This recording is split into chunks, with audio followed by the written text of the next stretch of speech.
Well, hello, business and technology leaders. Let's go ahead and get started with this exciting program. We are thrilled to have you all with us today. Thank you for taking the time out of your busy days to be here with us. This is a great turnout and hopefully an equally great session as well. We're thrilled about the topic and thrilled to have you here. My name is Marcus Scrim. I'm a marketing director here at Ascendle. I'll be your moderator for today's webinar, Why Agile Fails, People, Tools, and Processes for Maximum Velocity. Today's program is an all-star panelist discussion between some of Ascendle's chief product leaders, where we'll take a deep look into how to isolate those issues that are preventing your teams from reaching their potential. Now, before we begin the presentation, I do want to remind you, we, as always, are running a live Q&A that we'll have toward the end of the webinar. Please start those questions rolling as soon as they come to your mind. We've enabled the Q&A feature, which is located in the Zoom controls, which by now you're all very familiar with. Please feel free to submit questions at any time during the presentation. You can also click on that like button over there to upvote your favorite ones as well. And of course, if you miss anything in today's presentation, don't worry, we will email you a link to this webinar recording along with the slide deck. And we're going to be spending a lot of time talking today about a special assessment tool that you can use within your own organizations. You will get a copy of that assessment ready to roll out should you want to. Goodies galore in this one. We're thrilled to be able to present them to you. So let me take a moment to introduce you to Ascendle for those of you who might be joining us for the first time. For those of you who don't know, Ascendle is a leader in custom software development. We partner with companies as their full service development team to create mobile and web applications to drive your business goals. We offer web, app, and platform development along with product strategy and product design. And we are fortunate to do this with some of the world's top brands that you can see on this slide with you there. Now, as we move into this agenda, I'm going to welcome today's panelists to please turn on their cameras and unmute themselves. So let's take a look at this agenda that we'll be going through today. I'm going to be introducing you to that panel. Thrilled to have them here. We're going to define what failure is. What does an agile failure look like? And how do we actually decide to make this even the topic for today's presentation? Then we're going to go through the assessment framework that the Ascendle team has used in multiple organizations. In addition to reviewing the framework, we're going to be talking about how you would prioritize some of the results that you see in that assessment. And then finally, we'll talk about 3 different ways that you could actually roll out that assessment within your own organization. And of course, at the end, we'll have that Q&A that I was referencing earlier. Please keep those questions coming. Well, our first panelist will be absolutely no surprise to repeat webinar attendees. Dave Todaro is the founder and CEO of Ascendle. He's as well as the author of The Epic Guide to Agile. Thrilled to have Dave with us on the program with us today. Another repeat attendee is Diana Borns, president and partner of Ascendle. Thrilled to have Diana with us on the program. Well, 2 of the 3 you've seen before, but not this guy. A first-time panelist, Matt Studley, joined Ascendle this year as a Scrum Master and coach. On LinkedIn, he refers to himself as a team multiplier that hones a mix of technical and leadership skills to bring out the best in people and organizations. Folks, you haven't had the opportunity to see Matt in a webinar. Thrilled to have him with us on the program today. This is going to be a fun one. Now, I do want to spend a moment and talk about how this became our topic for today's webinar. Those of you who attended our webinar last July or read the white paper we released at that time might remember this particular slide on your screen. Now, in our research, we interviewed hundreds of Agile practitioners. And despite the fact that there was overwhelming positivity for Agile, more than half of our respondents admitted that they didn't think they were necessarily shipping software faster than their cohorts. So consider that. Everyone's super positive about Agile, but at the end of the day, we're not shipping software faster. So what's the point? So then we stepped back and we thought, well, that's a pretty meaty subject right there. Even if you're super bullish on Agile, why are you not outperforming your cohorts? And if shipping software was our only measure of failure, well, that would be one thing. But the reality is that failure can show up in a lot of different ways. Now, each year, the DevOps Research and Assessment Group, that's DORA for short, from Google, they come out with a report looking at quote unquote failures. So Matt Studley, welcome to the program. How should we think about benchmarking our organization? What does failure look like in the eyes of DORA? Yeah, thanks, Marcus. So really it comes down to four lagging indicators, right? And that's what we have here on the screen. So it really comes down to how often are you deploying your software? That's the first one, deployment frequency. What's your lead time for changes, right? So if your lead time's too long, it takes too long from idea to actual delivery. Time to restore service. So things go wrong in technology. How long does it take you to fix it? What's your downtime, right? That's your time to restore service, and then your change failure rate, which is for every time you make a change to production, what's the percentage chance that you will cause some form of degradation in your environment? And those are And the so, basic four.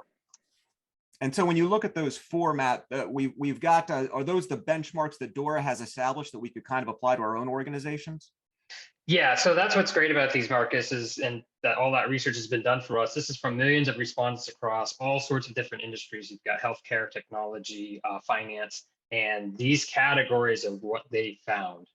So we can absolutely use these for no matter where you are in your agile journey, you can take these four and apply them to your organization today. Terrific, terrific. So if you're an attendee and you find yourself are in the elite or high category, Matt, I guess we can give them a hall pass and say they don't really need to be in this particular webinar.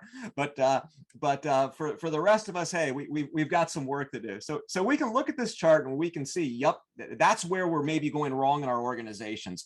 And yet most people on the webinar are abundantly aware of what failure looks like within their own walls. So Diana, we know we're not doing the things we want to do. We know we're not deploying as frequently as we'd like to. We know our change failure rate isn't where we want to be.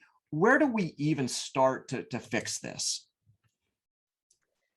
Sure. So, if you're not feeling as good as you could, and you have symptoms, what you just mentioned, I would say, are all symptoms. You'll go to the doctor, and before they prescribe anything, they'll ask a bunch of questions, run a series of tests, and only then would they come up with a diagnosis. So our belief is that the same thing can and should be done within your organization. You and your colleagues may be able to identify and even agree on the symptoms, but without doing the proper investigation, you may find that you just end up with Band-Aid fixes. But it's the root cause that needs to be flushed out. And only then can you decide what the remedy will be. So that's the value of an Agile assessment. And we're excited to equip you with the tool to diagnose yourselves. So if you're not feeling well, you go to the doctor. They might order a blood test, other times a stress test. What we're going to be talking about today is what a true software team assessment looks like.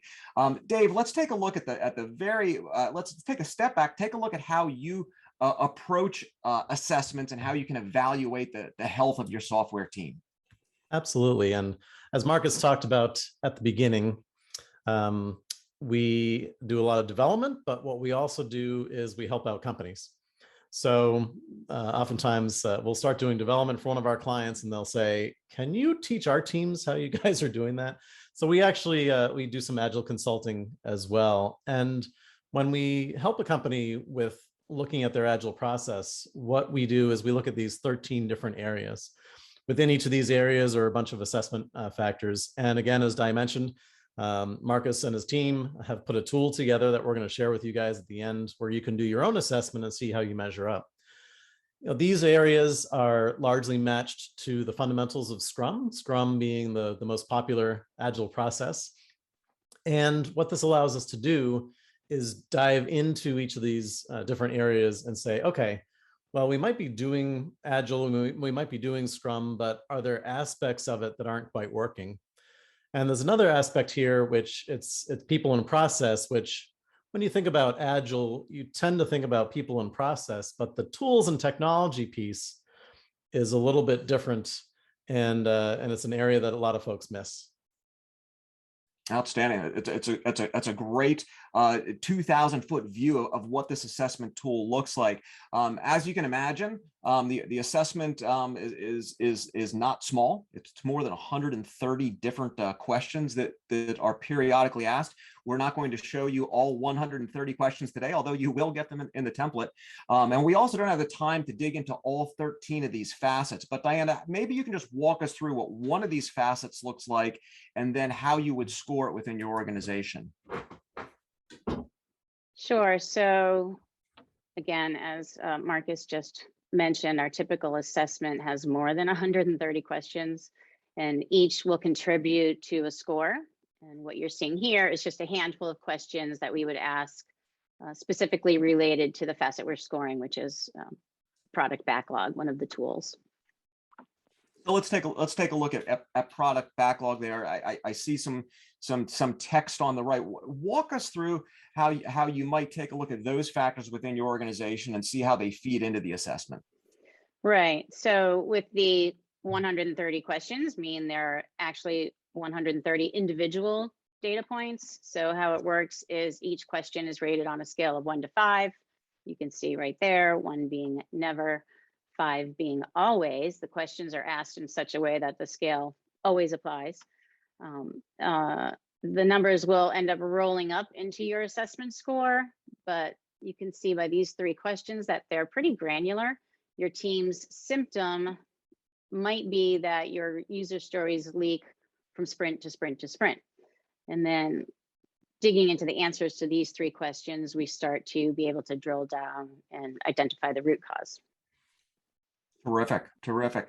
So now that we've got a feel for the types of questions we have, let's take a step back. So we've mentioned there's 130 different questions that are asked. They get applied to the 13 facets. Dave already alluded to the fact that these 13 facets then get rolled up into what we're referring to as people, processes, and tools. So now we're going to look at them from a very high level just to get an understanding for what we're actually trying to look at. So Matt's going to walk us through exactly what we take a look at as it relates to people. Matt? Yeah, so when we talk about people, right? So Scrum breaks it down into 3 basic categories of people. You have your product owner, Scrum Master, and your dev team. And just a high level walk through them, your product owner is who owns your narrative, right? It's the story behind your product, which is critical because that informs even every line of code that your development team writes and why they write it. You have your Scrum Master, who is kind of the embodiment of the process and the essence of how this business chooses to get the work done. And you have your development team, and those are the people who are really making it all possible. Terrific. That's tremendous. Now, one of the things that I find interesting when we roll out this assessment, and Dave, I'd like to ask you this question, because one of the things that I notice is when I take a look at the Ascendle assessment, we're looking at product owner, we're looking at Scrum Master, and we're looking at dev team. However, I've seen some other Agile assessments out there. I've seen assessments that are looking at, well, what's the buy-in from the C-level suite, from the C-suite, from the leadership team? I've seen some that get a bit more granular. Well, let's take a look at the chief architect on our team. Why we set it up this way with just those 3 roles: product owner, Scrum Master, and dev team? And what we find is that the folks that are right there with their boots on the ground, the Scrum team itself, who is the, really the heart of the software development organization, starting there is usually a good place to look at, because if that part of the organization isn't working, then you're really not going to get anywhere. Certainly, it's not just about the Scrum team. It's about all of those that surround and support the Scrum team. And when we are talking about this particular assessment tool that we're sharing with you folks, it's really more sort of a state of the organization, the state of the development organization, as opposed to, for example, maybe more of like an Agile readiness or a transformation readiness, which might look beyond just the Scrum teams into the organization as a whole.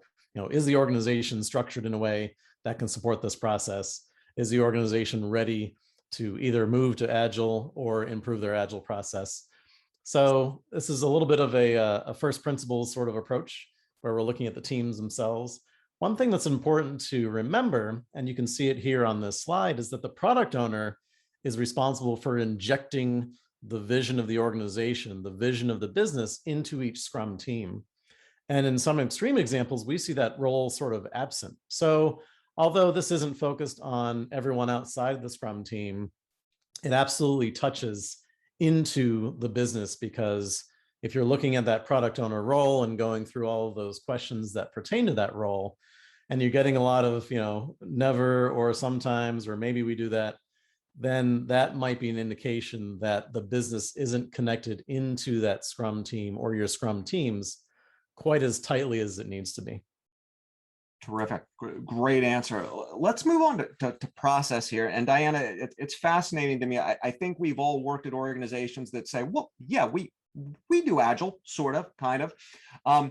But is it fair to say that companies who are failing at Agile might only be looking at process as opposed to the people and tools? Yeah, it's easy to fall into the trap of only looking at process. As we all can probably agree, a consistent and repeatable process is typically part of an organization's recipe for success, regardless of the department. And Matt, as a Scrum Master, he's the holder of the process. So I think he would probably agree with me as well. That process is really important. Agile and Scrum are really lightweight and not very prescriptive. So they're frameworks, right? They leave room for, by design, they leave room for a lot of experimentation and innovation. So sometimes whether or not to have the consistent process across teams can often be a point of disagreement within an organization. But at the end of the day, we can attest to the fact that Agile and Scrum might be lightweight and somewhat simplistic, but extraordinarily difficult to do well sprint after sprint. So what we tend to find when doing an assessment is that what is frequently missing is not necessarily the process itself, but the discipline to adhere to the process. Which makes a lot of sense. Now, Matt, Diane alludes to how much experience you have here. You've done a lot of Agile coaching through the years. Where do you find organizations consistently break down as it relates to process? Yeah, as it relates to process, what I usually find is that there is a process in every organization, but it's either been, allowed to become out of date with the context, or it's just not made easy and clear for team members to follow. So one of the things that Scrum does do really well is that it makes habits, right, which are the behaviors and the ceremonies and all of the things that Scrum prompts you to do. It makes it obvious, it makes it attractive, it makes it easy, and it makes it satisfying, right? There's all these clear things. And there's been a lot of psychological research into what makes a habit sustainable, right? And so what I've found is that usually if process isn't being followed, process isn't working well, it's one of two things. One is that the process has been allowed to collect debt, just like tech debt collects, this kind of the same mechanism there. And then the other is that there's just not good prompts and not good rewards to follow that process. So it's not clear. I'm writing down the words tech debt, Matt. We're gonna come back to that one. That's a great term. Thank you. So let's move on now. So we've talked about people, we've talked about process, and I think for the people that get Scrum on this webinar, that makes a lot of sense. But we're going to lean into this one a little bit harder because it's newer for a lot of us, which is this idea of tools. Now, Dave, you're the author of The Epic Guide to Agile. Readers of that book can expect to find a lot of information on people. There's more than a couple hundred pages on process alone. And then suddenly in that book, we come to a section that we rarely see mentioned in this conversation, and that's this conversation about tools. Where do tools fit into shipping software faster? Yeah, one thing that I discovered, and I've now been doing Agile and Scrum for about 16 years, and for many years just struggled with working to get products out the door. What I discovered is that it's not just about the process, meaning, again, Agile and Scrum talk a lot about the various people involved in terms of the roles, the various process in terms of ceremonies and artifacts and whatnot. What's pretty conspicuously absent from Scrum, and I think it's just like a one-sentence thing in there, which is the Scrum team figures out how to make it happen, right? They figure out how to actually take the vision from the product owner and turn it into a potentially shippable product increment each sprint. But when I looked for more information, I couldn't find how those two things would be married together. So enter a lot of experience, a lot of trial and error over the years. And that really was the thesis of my book, which is it's not just the process and the people, you have to couple it with the tools and technology. So for example, DevOps is a big topic these days. A lot of times folks think about DevOps and they think about actually getting the product into production. What sometimes teams miss is that the Scrum teams themselves, the organization needs to support those Scrum teams, and just something as simple as an environment that team can use to test. many companies that we've seen, there might be 10 teams and they're all trying to share one environment and trying to do all their testing there. And it's extraordinarily difficult. We go into that environment with, we go into that company rather with 10 teams and we say, you don't need one, you need 20 environments, 2 per team. That's what's going to actually empower your teams to test your software sooner, faster, more effectively, and it's going to increase your throughput. And the folks kind of look around at the table and look at us and say, really? Are you being exaggerated here? But no, that's really what we see, is that each team needs 2 test environments. So that's just one facet of this area. But again, Scrum is really challenging because we ask teams to go fast, right? Every 1 week to a calendar month, most teams use 2 weeks. We're asking the team to build new stuff, test it, fix anything you find, document it, create automated tests, etc. Doing all of that in 2 weeks is extraordinarily challenging. If they don't have the right tools and technology and development process to do that, they will fail and you'll never get to a true agile environment. You'll be doing a kind of a mini waterfall. You'll write code in one sprint, you'll test it in the next sprint, maybe you do automated testing in the next sprint.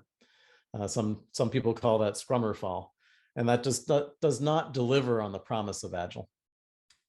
That sounds perfect. Now, one of the questions that I do have, when I take a look at this assessment tool that you've developed, it feels in many ways to be relatively evergreen. And of course, a lot of the principles from Agile come from the Agile Manifesto, which recently celebrated its 20th anniversary.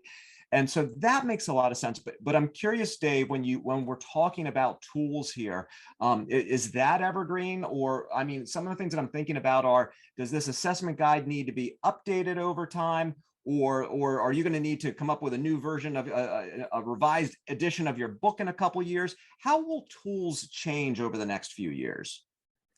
I think most of the questions in that assessment are fairly evergreen.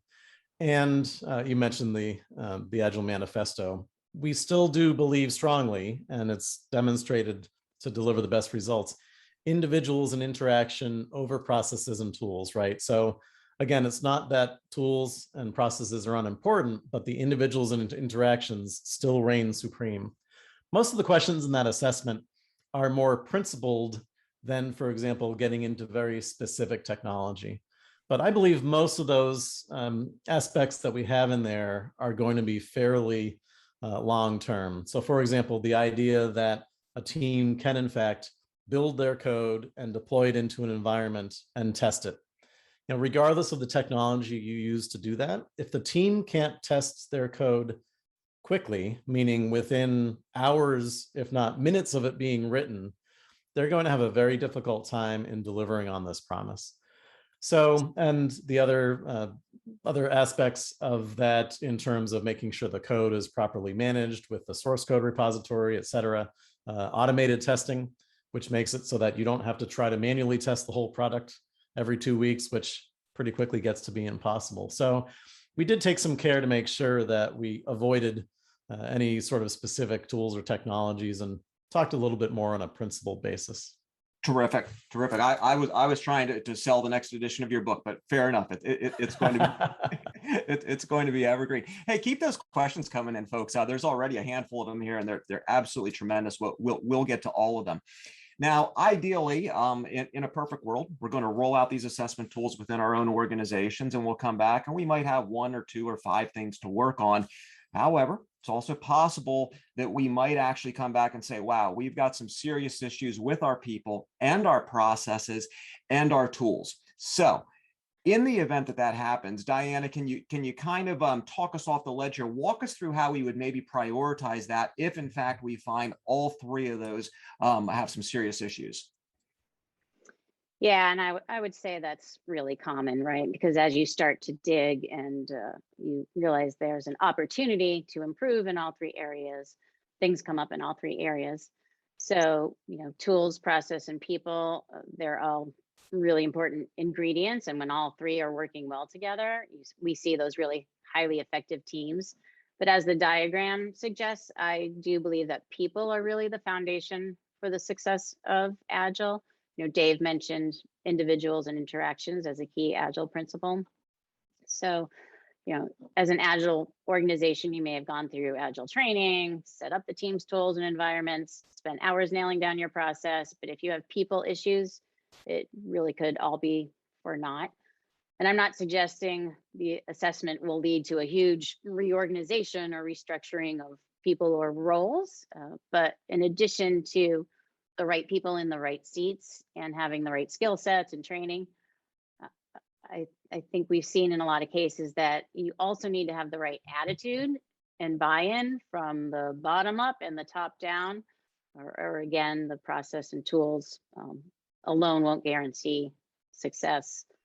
I think it was Henry Ford who said, whether you think you can or you think you can't, you're right.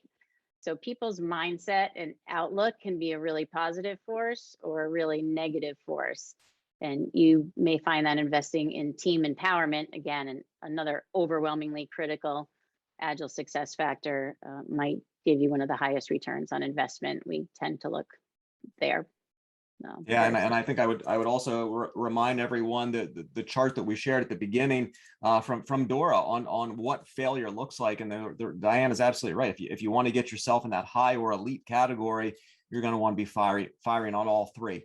If all three look bad, we would suggest starting, or Diana would suggest starting down there at the bottom of the pyramid. So you're going to have this assessment tool. How in the world do you go about conducting an assessment? Well, for this particular program, the team has come up with, broadly speaking, 3 different ways that you could approach doing an assessment like this.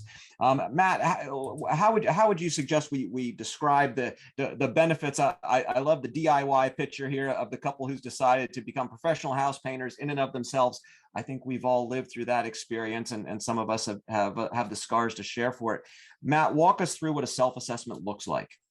Yeah, sure. So a lot of times, especially in any sort of large enterprise, you get your organizational change management, or managers or leadership put out some sort of survey.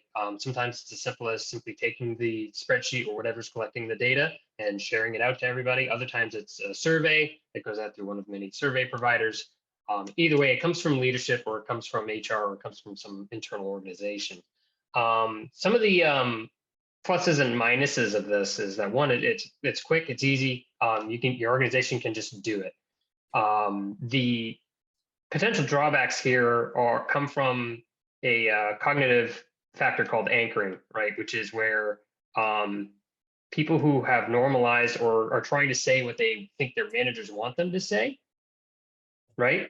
So what can happen is, depending on how much fear, uncertainty, and doubt, or as I say, FUD, is present in the organization, what can happen is those results can skew to create false positives. That is a very common thing, false positives. I also wrote down a note about cognitive biases. Certainly very common when we are looking at self-assessments. So Diana, so we can do an assessment ourselves. We're giving everyone the tool at the end of this program. Have at it, please have at it. Some of us might realize some of those potential pitfalls that Matt just warned us about. So I'm thinking here of when I go to the gym, and when I go to the gym, sometimes I see people who just go in and they hit the equipment themselves, and they get what they want out of it. Meanwhile, some people take a little bit of a left turn and they go to that counter where the personal coaching's at. So I guess that personal coach option is another option, right, Diana? Definitely. I know personally, I would definitely choose making an appointment with a trainer at the gym, because it brings in accountability and a schedule.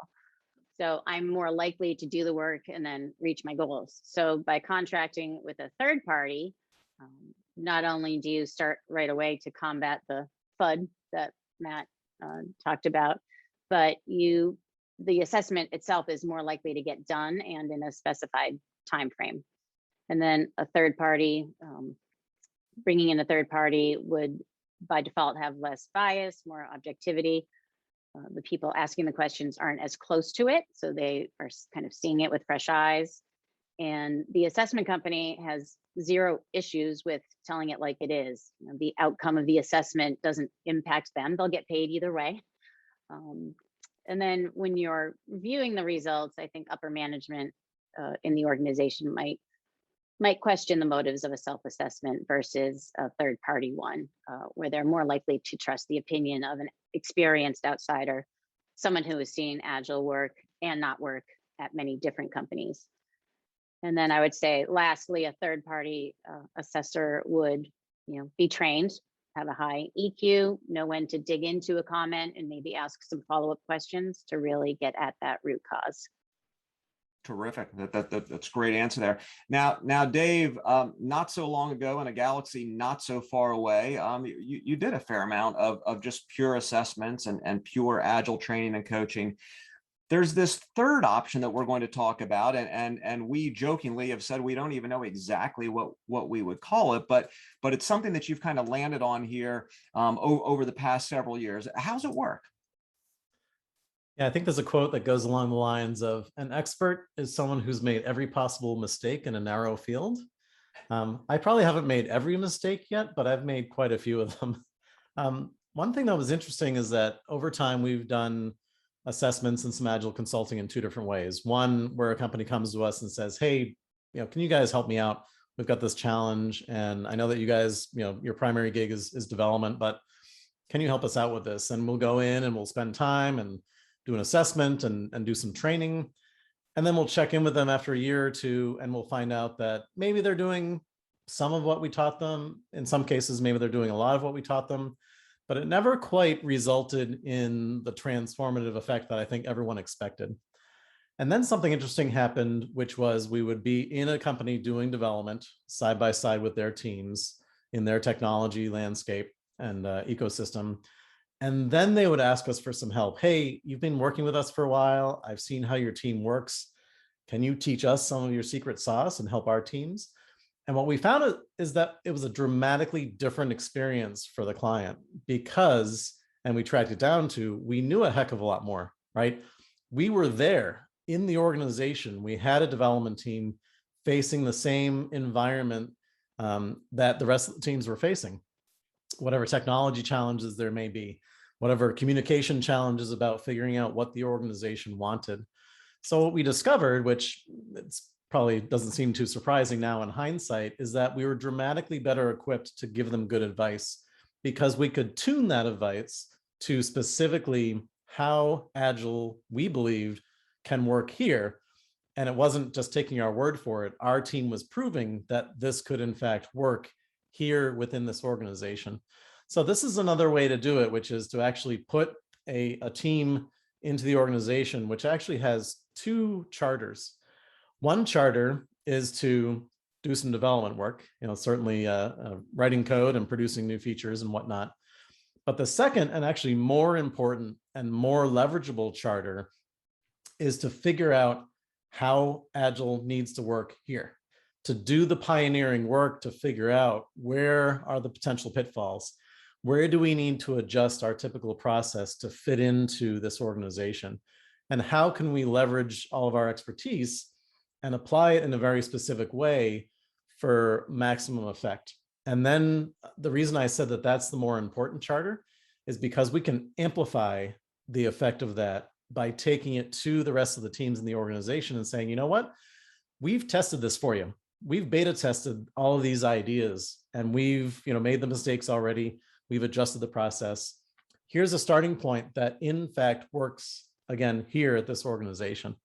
And so that's actually now our standard approach. We have discarded the idea of just coming in from the outside and somehow training an organization without us also having a development team. So when companies ask us, hey, can you do an Agile transformation? We say, we only do it this way because this is the only way that we believe can in fact work. Now, in your case, if you're in an organization, you may choose to do this slightly differently. You may choose to do what I actually talk about in my book, which is to pick a pilot team, to pick a team that's maybe a little bit more on the bleeding edge in terms of they really understand Agile. Maybe they're kind of gelled a little bit better than some other teams. And you use them as the pioneering team within your organization, as opposed to trying to get everybody to start doing a different process all at once. We've seen that work extraordinarily well as well. So it doesn't have to be one of our teams. It can be one of your teams. But again, the key is let's have one team figure out where all the pitfalls are, make those adjustments and course corrections, prove that it can work with this one team, and then spread it throughout the rest of the organization. That's a great answer. Matt, I have a specific question for you, and I want to juxtapose Dave's approach with this third-party coaching role, which is something that I know you've had experience doing as well. As someone who comes up as a developer, as a software architect, what would you add? Do you find that those third-party assessments, while they're useful, does it prevent you from seeing where some of the bodies really are buried in an organization? Yeah, and the reason for that is the specific context, right? So a lot of assessments you can fill them out and you can say, okay, well, how do we rank against Google or how do we rank against Netflix, right? And so what I've found in the last several years, I've actually just stopped comparing with those because it's not applicable, right? The answer that always came from the client was, well, we're not Netflix, we're not Google. So having the team that can be on the ground and say, so specifically at XYZ Corporation, this is how this software is getting stuck today. It becomes a lot more real, a lot more actionable. Terrific. Terrific. We're heading up just a few more slides to go through. Please keep those questions coming in. Now let's just take a cautionary pause here. So next week, everybody's going to be doing these Agile assessments, and there's going to be some scores coming back, and some of them are going to be awesome, and some of them are going to be not as awesome. So Diana, let's just talk a little bit about what the report card looks like. And I think we've all been in that situation where a kid comes home with a report card, and there's some certain scores on there, and how we present that information and who we discuss that information with, there's some major implications there. So can you walk us through some tips on that one? Yes, chances are the report card came back and you'll be easily able to identify some areas of improvement. I think rule number one is to share the results with everyone who participated, or even everyone. You just went through this assessment. Individuals may have poured their hearts out and were likely really excited about the possibility for improvement. Most people really like to be able to give their input. They're thrilled that you even asked. So there's nothing worse than having them think, you know, we went through all those interviews. I wonder what happened to that assessment. So being transparent goes a long way to building trust, which will pay dividends. If you're going to ask them to make changes down the road, you want them to be equipped with the reasons why, which only helps to gain buy-in for the changes. And then I would say the next step is to prioritize. Again, you probably won't be able to tackle everything all at once, nor does it make sense to. So you want to prioritize what you will take action on, and what's feasible and what also has a high rate of success, because you want to be able to take action, have success, and then follow it up from there. You don't want to try to tackle some huge thing right off the bat that has a low possibility for success. And then I guess the final step would be take those actions, right? After you've identified them, take action. You've broadcasted to the team just by doing the assessment that you want to improve. And there is now an expectation that things will change and that you'll take action. So if you do nothing, your team members will be pretty disappointed, and then you risk credibility and risk losing their trust. Which just ruins the entire big project and big process you've gone through. Matt, you've delivered many of these through the years. What are some right ways to analyze and reveal this data? What are some wrong ways to analyze and reveal the data? Yeah, sure. So, I mean, the first piece of advice I usually give anybody when they're seeing these reports for the first time is to take a breath and not have any sort of snap judgments there, because it'd be easy to focus on the trouble spots of the report. The other thing that really helps when rolling these out and sharing them with the team, and I'm going to echo what Di just said, is that really give it to everybody. Don't hide it, and also don't just distribute it from the executive leadership on down, right? It's really got to, everyone's got to have first-class access to that data so that they can see what they can do.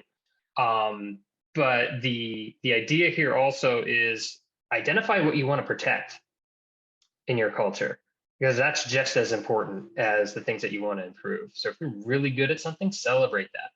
So it's a moment to have just as much positivity as it is to identify opportunities to improve. That's a great answer. Thank you. I appreciate that. Now, the very next slide is Q&A. So please keep those questions coming in. On your screen, there's a screenshot of the template we'll be sharing with you. And we really do appreciate your time today.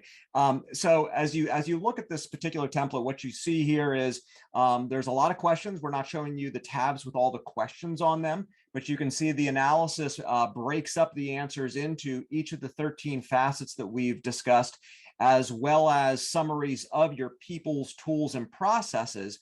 However, the tabs at the bottom are broken down into ceremonies and artifacts. Dave, can you just kind of walk us through you developed it in this manner. I'm guessing that it makes sense to look at everything inside a given ceremony at one time, or how did you come up with this process? Yeah, it was one of those, this is kind of what mapped to how my brain was working as I put this structure together. But as we look at our ability to leverage the Scrum process, again, Scrum, one of the Agile processes, just happens to be used by the majority of companies. It does boil down to the various roles, artifacts, and ceremonies. So I figured that would be a good way to put things together, and then you could sort of put each one of those things under the microscope and answer the questions. As Marcus points out here, we've sort of allowed you to slice the information in a couple of different ways, not just the way that those questions are grouped. Terrific. Thank you. This brings us to what is always one of our favorite parts of the program, the QA. As the moderator, I always like to jump to the front of the line here. I'm going to start with Matt on this one. Matt, a question for you: when you work with organizations that are really committed to assessments, and some organizations are all about assessing themselves on a regular basis. Let's say we're really crazy about this. Would you suggest it happens once a year, twice a year? How do you think about frequency on something like this?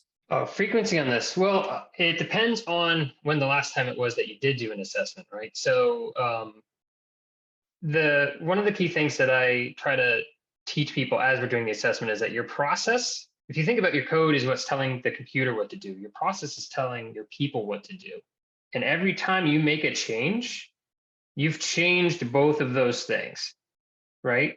And so that's when I talk about process debt. So if you're shipping every 2 weeks, you can have not a full assessment that takes a lot of time and a lot of effort, but a minor one. That's what the retrospective in Scrum is all about. That's really a moment to come back through and make an assessment of your process of everything else in your business and say, hey, how is this working? And do we need to make any tweaks?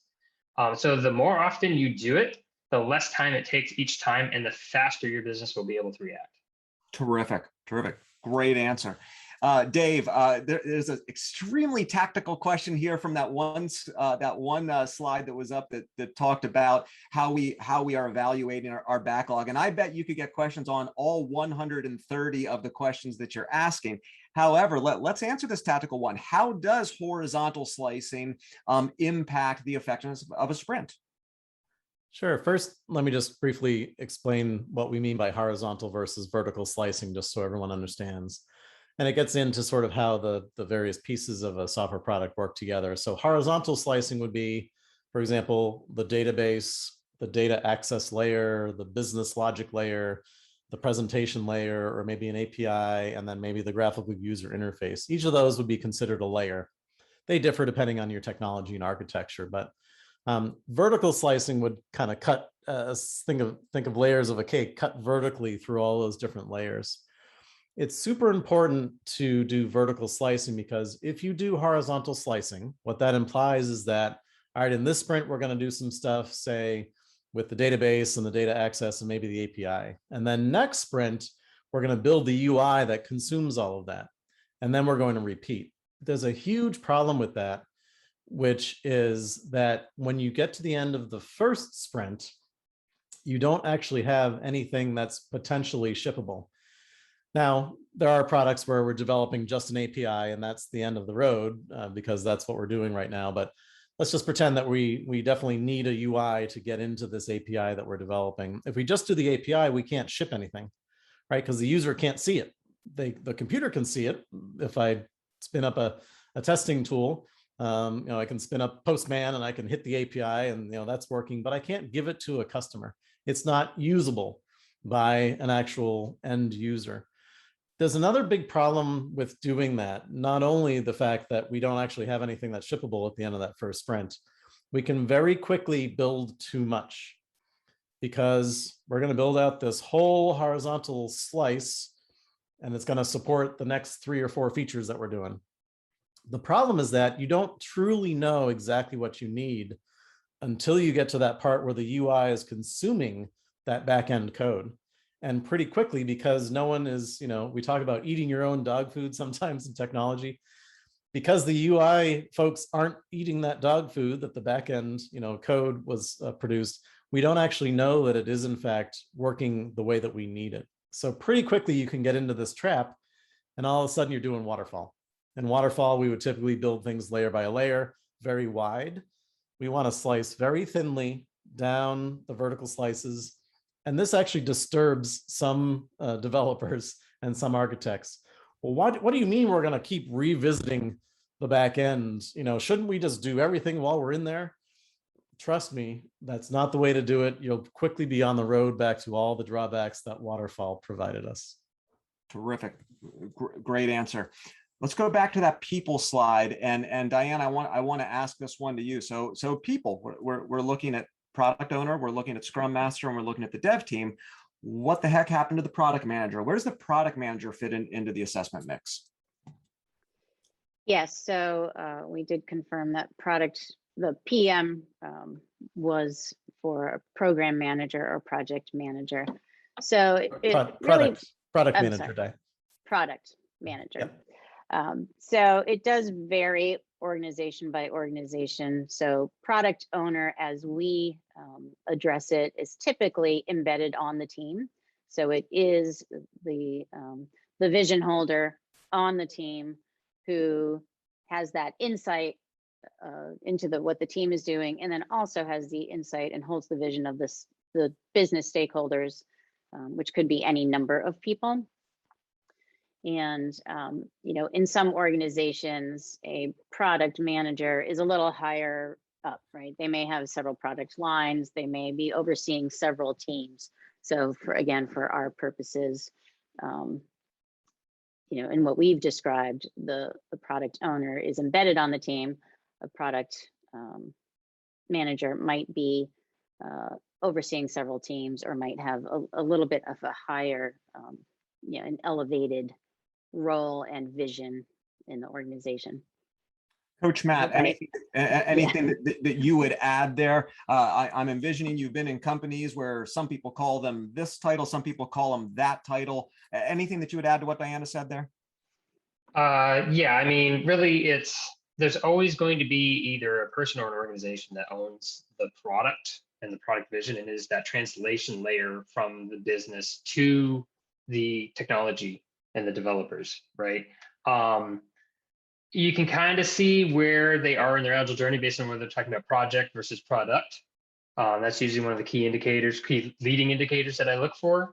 And also if it's a product person that's embedded with the team, or if it's a project body that then does a bunch of approvals, right? So when we start thinking about lead time again from that very first slide, is how much time does it take to get through that body and on through? And what's the distance between the team and the product vision at that point? Terrific. Dave, there's a question about technical debt, and I'm curious if that gets captured at all within your tools questions, or how you would think about technical debt and evaluating it in an assessment, if you would at all. Yeah, so I have what some folks view as a somewhat controversial view on technical debt. Technical debt is a decision. You make a decision to incur technical debt, right? Just like I can pull my credit card out of my wallet and I can choose to use my credit card, and I can choose to run up my balance to the point where I can't pay it off, right? Or it's going to take me months and months and months to pay it off. And what's the nightmare scenario? So we just had a kid go to college. The nightmare scenario is he walks by that table where they've got the little form with the credit card, and all of a sudden he racks up a bunch of debt because we maybe haven't had enough conversations with him, and then all of a sudden he's stuck. It's the same thing with technical debt. Technical debt is about discipline. Now, if you've incurred technical debt, just like having a credit card balance, you need a plan to pay it off. And most financial advisors would probably first say, stop using the credit card, right? put it in the thing of water and put it in the freezer or whatever it might be. First, stop incurring technical debt. That's step one. And I'll talk about how to do that in a second. The next thing the financial advisor would say is come up with a plan to pay it down, right? And you're probably not going to pay it down in a month. Might not even pay it down in a year. It might take you a couple of years, but you got to start paying it down. What many teams do is they'll actually reserve some capacity every sprint to pay down that debt, just like taking a portion of your paycheck and you're going to dedicate it to paying off that credit card. So technical debt, both paying it off and stopping incurring it, takes discipline, which ties back to that discipline thing that we've talked about. Now, to stop incurring technical debt, you can look at that, what we call definition of done, which is when we call a user story done, and we're saying that the product is potentially shippable, this is what we mean. And for example, we must have tested the code. And here's your first one. Any bugs that you find when you're testing that code that you've just introduced, you fix it now. The simplest way to get into debt is to find a bug in stuff that you've just coded. Oh, it's fine, we'll fix it later, right? We've all fallen into that trap. Here's the problem with software. There is no later. You will never have time to come back to it, ever, ever. And those of us who have been around the block realize that as well. So fix bugs now in the stuff that you're working on today. If you find a bug that's been in there for a while, put it at the very top of your backlog and fix it as the first thing in the next sprint. And then if you've got a big backlog of technical debt, start chipping away at it, maybe reserve 20% of your capacity each sprint to chip away at it. The last thing is it's a fairly unscientific rule. Anytime you ask yourself, I wonder if we could just hold off on that. Think about, can you hold off 6 to 12 months? What that prevents you from doing is saying, we'll fix that next sprint. We'll fix that next sprint. And then all of a sudden, there's a bunch of we'll fix it next sprint that never got fixed. 6 to 12 months, if you can live with it for then, which is, it happens in software. Perfect is the enemy of the good. 6 to 12 months, we can live with that. We'll address that if, users start complaining about it, right? We built this to handle 100, requests a minute. Well, shouldn't it handle 10,000 requests a minute? Well, I think we're not going to grow that fast. Maybe in 6 to 12 months, we can come back to that. That's not technical debt. That's actually building it to a standard that's appropriate right now. And that's completely different. Technical debt is we'll fix it next sprint. I know it's not really working right, but the sprint's ending, we'll just kind of push it ahead. Got it. Great answer. Thank you. Tremendous. We have two somewhat related questions for when you've got multi-teams here. And to be clear, the assessment tool that we'll be rolling out to you, and Dave, correct me if I'm wrong, but I believe it's developed for one copy of that assessment to be delivered one team at a time. But that being the case, how does assessments work for a large engineering organization that may not be using consistent Agile practices? Can any insight be gained in terms of common issues across the wider organization? Or in fact, are you assessing one team at a time? How should we, Matt, let me ask you that question because I'm sure you've been in that situation before. How do you generally assess these teams? One at a time? So you can do multiple assessments at a time, but you do want to start in the context of each team. And in fact, I've seen a couple of different tactics, right? You can work from the bottom up and the top down at the same time and try to meet in the middle. Or you can work from the top down and get to the end. I've usually seen from either end and then join at the middle to be the best because it's the most informative the soonest. Now, as far as the detail about, okay, they're using one might be using Scrum, one might be using Kanban, one might be borrowing from Spotify over here, right? It's a complete mix, right? And that's actually okay. And there's a lot of, even Spotify says, and Amazon and Google are all like, teams decide how they're going to do their work, including the framework. What you can do though is come back to those 4 lagging indicators that were in that first slide, right? And so when you say, okay, if we're trying to assess how we're doing, one is to know where those 4 numbers are, and then use what's called a value stream map.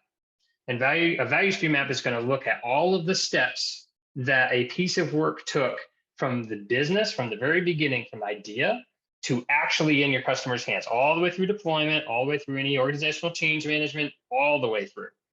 And what that's going to do is that's going to ignore the framework because it's going to just say, okay, what are each of the steps? And you can use stickies on a board. You can use any of the virtual whiteboards like Miro or Mural. Those are really good for that. And it's probably one of the most important tools in my toolbox when looking at a big organization that has multiple organizations in it, because it really just looks at where's the work going. And then what you can do from there is identify bottlenecks, right? So each time that something goes from one step to another, there's a queue, right? Because everybody's busy, but is the work held up somewhere is the real question. And why is that work held up? And so what you can do is you can even capture the what's called the waste time versus the process time, right? And waste time is how long something sits waiting for work. Process time is how much that work actually took. Great example of this is a weekly approval meeting of some kind. The work can wait for 40 hours. It takes 1 hour to approve it. And what happens then is you can see, you can almost make a stacked bar chart that has all of these little candlesticks that go across, and you can actually see the tallest one and say, that's where our constraint is. So that's usually the go-to. That's a great answer. Thank you, Matt. Dave, I've got a question here for you that, boy, I'll tell you, it's just a wonderful topic for a webinar in general, which is where does design fit into the Scrum framework? In the context of this conversation, let's think about if there's any questions in there in the assessment tool specific to design, but UX, UI, how does that fit into the Scrum framework? Yeah, this is one of those traps. You can pretty quickly get sort of sucked back into waterfall land with UI and UX. You know, UI and UX designers are used to oftentimes a drawn out process. We're going to do a bunch of user research. We're going to do a bunch of prototyping. We're going to show the user a bunch of screens. We're going to get user feedback. And that process can take months and months, right? And then that becomes very quickly a constraint on the organization to be truly agile. Because remember, one of the big problems that we had with waterfall is that by the time we actually got to, and this gets to Matt's the metric Matt was talking about earlier with lead time, how long does it take to get from an idea to in users' hands? Pretty quickly, we can constrain the organization so that that time can become 6 months, and that's too slow. So what we need to do is we actually need to speed up UI and UX. Now, what we don't need to do is say, well, you know, that whole talking to users and interviewing and prototyping, let's just throw that whole thing out, right? We shouldn't do that anymore. Instead, what we do is say, well, those are all valid techniques, but we need to do it just like the rest of Agile, iteratively and incrementally, which means we're going to do a little bit at a time. We're going to complete that, and then we're going to do a little bit more and complete that a little bit more. One really good thing that you guys can Google is design sprints. So this is a concept I'm going to put in the chat. Design sprints. It's a concept that came out of Google, and it was a bunch of folks that are sort of, we're sort of fed up with the status quo, and we got to figure out how do we keep the principles of solid UI UX, but how do we support an agile organization? And they came up with this technique, which in many cases, the implementation varies, but in many cases, it's a 5-day cycle. In 5 days, you'll do that entire UI UX for a portion of your product. Now, where that becomes really interesting is that if you do those 5 days just before the development team starts work on their production sprint to write code and get stuff out the door, you can then be very agile. So this technique is also called a staggered sprint approach, where in sprint 2, you're doing UI work for sprint 3. In sprint 3, you're doing UI UX work for sprint 4, et cetera. Scrum says, let's do everything in the sprint. That can be a little bit difficult with UI UX. Ideally, if the team's working on something that's an existing UI UX pattern, you can just tell the team, hey, do the same thing like we did over here, just with these changes. And it might literally be a whiteboard diagram that someone then takes a picture of with their phone and attaches it to the story. That could be your UI UX if it's not a new pattern. That's something that a lot of UI UX folks would kind of, stare at me and say, is that even possible? It is, because it'll deliver the right result. So that's the other final point on UI UX. Make sure you're right sizing the UI UX effort based on the newness of that UI UX pattern that's about to come up in that prioritized backlog.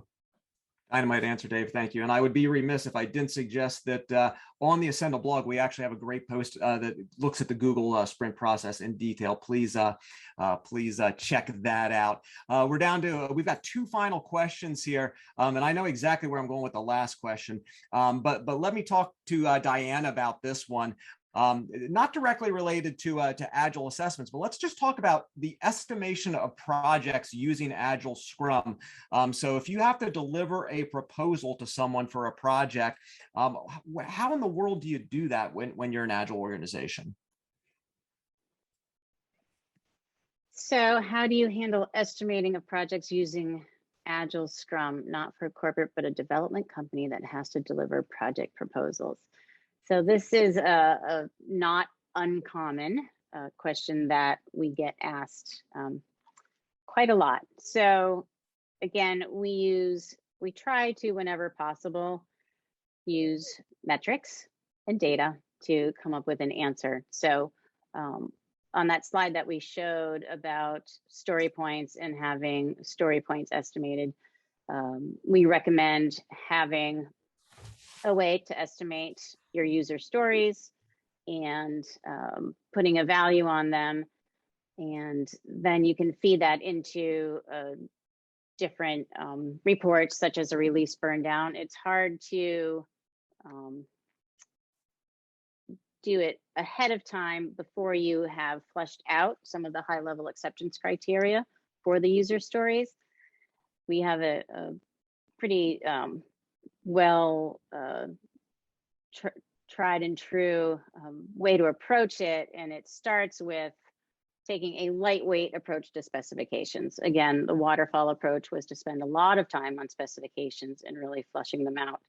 And you just don't have time to do that in today's environment, right? So taking a lightweight approach to specifications, no more than 10 to 12 bullet points for each user story, and then you put high level story point estimates on it, and you don't invest the time and doing a deep dive until you actually get close to executing on the story, because as we found a lot of the time, that story is never going to be executed. So you don't want to overinvest. So coming up with, having that process in your organization where you are taking a lightweight approach to specifications, getting a story point estimate on those specifications, and then feeding that into your, selecting your MVP version of which stories would be in it, and then using your tools.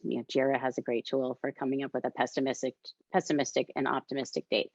And then, of course, the most important thing is to give a range, right? You don't really know how long it will take until the feature is done. Absolutely. So Ralph asked a question in the chat about story pointing in general and how you do an estimate. Dave put an answer in there of a whole webinar we did on that topic. Folks, we're constantly rolling out this content as quickly as we can. For my final question, though, we do have a question about the measures for the effectiveness of a Scrum Master, or the KPIs that you use in a Scrum Master. I'm going to give you one answer, and then I'm going to ask Matt for a second answer. The one answer is go look at the template we'll be sending you. You've got all the metrics in there that we would have for you to evaluate a Scrum Master. However, we're fortunate that we've got one heck of a Scrum Master on the call. Matt Studley, the final question for this webinar, sir, is how in the world do you evaluate the effectiveness of yourself? What KPIs do you pay attention to? Yeah, sure. So, I mean, the first things that I look at, and I'm going to sound like a broken record, but those 4 lagging indicators are what tell me, okay, where is the team right now? But there's more to it than that, because especially with the Scrum Master, what you want to look at with the team is the rate of climb, right? So how quickly and how steadily are these numbers improving for your team, right? Are they getting more consistent? Are they delivering more on time? And because one of the things that I've seen is that you can take a great Scrum Master and put them into a team that's struggling in an environment, or struggling for any one of the reasons that the assessment will find for you. And to expect that it's a great Scrum Master who has this great team over here to suddenly make this other team great instantly isn't going to work, right? And I've unfortunately seen a Scrum Master lose their job because of that. But if you look at the rate of climb of a team, the rate of improvement that the team is having, then that is usually a good indicator of the impact that a Scrum Master is having. Love that answer. Wow, this has been a fun hour. I hope everyone on the call has had as much fun as I have. We are so happy all of you joined us today. Please keep an eye on your email. You'll be getting the slides, you'll be getting the video, and yes, you will be getting that magic assessment template that we've been talking about. Dave, Diana, Matt, thank you so much for joining us today. This one's been a lot of fun. For Ascendle, I'm Marcus Grimm. Please have a wonderful rest of your day. Thank you, everybody. Thank you. Thanks, everyone.